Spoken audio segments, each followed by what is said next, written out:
시청자 여러분 안녕하십니까? VOA 뉴스입니다. 스티븐 비건 국무부 대북정책 특별대표가 미국은 북한과 작은 조치들을 주고받는 단계적 비핵화를 하지 않을 것이며 비핵화 이전에 제재 해제는 없다고 다시 한번 못 박았습니다. 그러나 3차 정상회담을 포함해 외교의 문은 언제나 열려 있고 북한과 대화 재개를 희망한다고 말했습니다. 박승혁 기자의 보도입니다. 비건 특별대표는 11일 워싱턴 DC 카네기 국제평화기금에서 열린 핵정책 토론회에 참석해 하노이 회담 결렬 이후 미국의 대북 정책을 설명했습니다. 양국이 합의에 도달하지 못했지만 앞으로도 단계적 비핵화는 추진하지 않을 것이란 점을 명확히 했습니다. We are not going to do denuclearization incrementally. The president has been clear on that, and that is a position around which the U.S. government has complete unity. Our goal, our objective is the final fully verified denuclearization of North Korea. 그러면서 미국과 국제사회가 원하는 것은 북한 핵뿐 아니라 생화학 무기 등 대량 살상 무기 프로그램 전체의 폐기라고 말했습니다. Those sanctions, which are international sanctions, imposed unanimously by the UN Security Council, would also look to the elimination of biological and chemical weapons programs as part of the complete process. 하노이에서 북한이 제안한 대로 영변 핵시설 폐기와 제재 해제를 맞바꾸지 않은 이유도 밝혔습니다.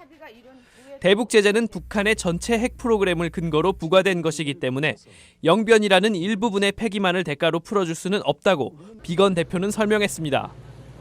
그러면서 미국의 목표는 처음부터 변함없이 북한의 완전한 비핵화라며 그 목표를 이루기 전에 제재 해제는 없다고 재차 강조했습니다. From the very beginning, the U.S. view has been to achieve the final fully verified denuclearization of North Korea. The president on down have said that the lifting of sanctions will come with attaining that goal. 또 신뢰 구축 조치의 일환으로 미국과 북한 사이 연락사무소 개소를 논의했다고 밝혔습니다. 비건 특별대표는 트럼프 대통령이 3차 미북 정상회담 가능성을 배제하지 않고 있다며 미국은 북한과 계속 대화할 것이라고 말했습니다. VOA 뉴스 박승혁입니다. 북한의 서해 동창리 발사장과 미사일 제조 시설이 위치한 산음동 미사일 종합연구단지에서 잇따라 움직임이 포착됐습니다. 일부 전문가들은 북한의 위성 발사 가능성을 제기하며 이 경우 미북 협상의 판이 깨지고 미국의 대북 정책은 더 강한 압박으로 돌아설 것으로 분석했습니다. 김칸희 기자입니다. 디지털 글로브가 지난달 22일 촬영한 위성 사진을 분석한 결과 산음동 미사일 연구단지에서 서해 동창리 발사장으로 운송되는 열차 환승 지점에서 많은 열차와 크레인이 포착됐습니다. 제프리 루이스 제임스 마틴 비확산센터 동아시아 담당 국장은 과거 북한이 로켓 혹은 미사일을 제조할 때 산음동에서 많은 차량 움직임이 포착되곤 했다고 말했습니다. 하지만 지난주 금요일 촬영된 위성 사진에서는 차량 움직임이 줄었고 크레인 하나가 사라졌다며 제조된 로켓은 이미 산음동을 떠나 동창리로 운반됐을 가능성이 있다고 말했습니다. Whatever was being loaded or unloaded, that's been done. And so that would suggest to me that the rocket's probably already built. I think what we're fundamentally seeing is that North Korea is moving toward what looks like a space launch. 크리스토퍼 힐 전 육자회담 미국 측 수석 대표는 열차에 무엇이 있었는지 확인할 수 없는 상태이기 때문에 북한의 움직임을 확대 해석하지 않겠다는 반응을 보였습니다. 다만 북한이 영변 비핵화를 대가로 요구했던 제재 완화 제안이 받아들여지지 않아 미국에 항의하는 것으로 보인다고 말했습니다. I think North Korea may have been surprised by the reaction to what they felt was a serious proposal.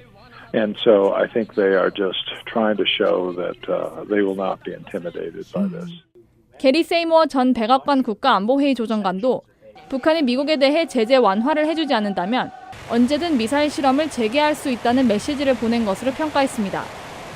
하지만 북한이 위성 실험을 바로 하진 않을 것이라면서 실무 협상의 진전 여부를 보고 결정할 가능성이 있다고 분석했습니다. 그러면서 북한이 만일 위성 발사를 한다면 미북 협상의 판은 깨질 것으로 전망했습니다.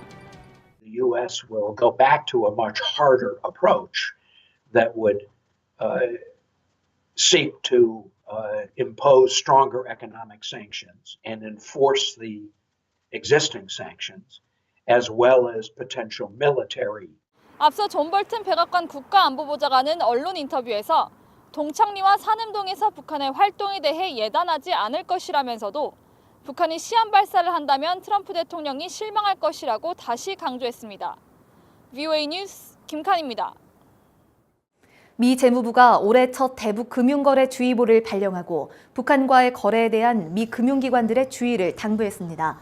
재무부는 8일 발표한 금융거래 주의보에서 북한이 자금 세탁 방지 기구로부터 대응 조치가 필요한 나라로 지정됐으며 유엔과 미국 정부의 제재를 받고 있다는 사실을 상기시켰습니다. 이번 주의보는 약 4개월 만에 나온 겁니다. 재무부는 매년 두세 차례 미 금융기관들을 대상으로 대북거래 주의보를 발령하고 있습니다. 토마스 퀸타라 유엔 북한인권 특별보고관은 11일 유엔 인권이사회에서 한반도 평화와 안보, 번영을 위한 어떤 노력도 북한 주민들의 인권 존중이라는 기반 위에 구축돼야 한다고 말했습니다. 퀸타라 보고관은 영상 메시지를 통해 북한 수감시설에서의 고문과 학대, 탈북민에 대한 잔인한 대우 등을 언급하며 북한에서 근본적인 자유가 극도로 제한된다고 지적했습니다. 이날 회의에서 영국 등 17개 나라도 북한의 인권 유린의 우려를 나타내며 개선을 촉구했습니다. 김정은 북한 국무위원장의 이복형인 김정남을 살해한 혐의로 재판을 받은 인도네시아 여성 시티 아이샤가 11일 석방됐습니다. 말레이시아 검찰은 구체적인 이유는 밝히지 않은 채 시티 아이샤에 대한 공소를 취소했으며 함께 기소된 베트남 여성 도안티 흐엉에 대한 재판은 계속 진행될 것으로 알려졌습니다. 두 여성은 지난 2017년 2월 말레이시아 쿠알라룸푸르 국제공항에서 김정남의 얼굴에 맹독성 신경작용제를 발라 살해한 혐의로 체포돼 재판을 받아왔습니다. VOA 뉴스 마칩니다. 시청해주신 여러분 고맙습니다.